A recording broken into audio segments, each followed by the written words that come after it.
Nobody But Him is the story of Julia Jones, who left her small town 15 years before to go to the big city of Melbourne. But when her mother dies, she has to go home and decide what to do with her mother's house.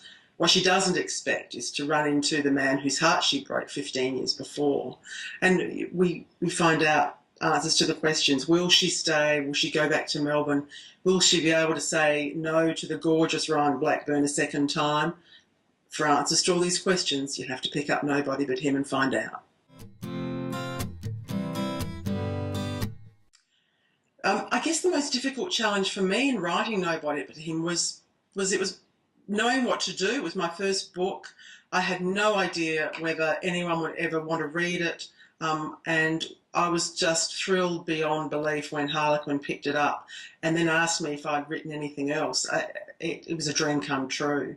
And to see my book, to hold my book, has just been a million of my wildest dreams come true all at once.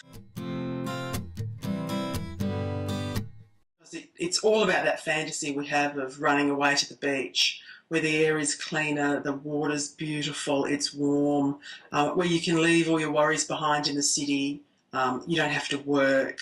And that's what I wanted to capture. I wanted to capture that holiday feeling all year round and give it to these characters so they could chill out and find themselves and find love at the beach.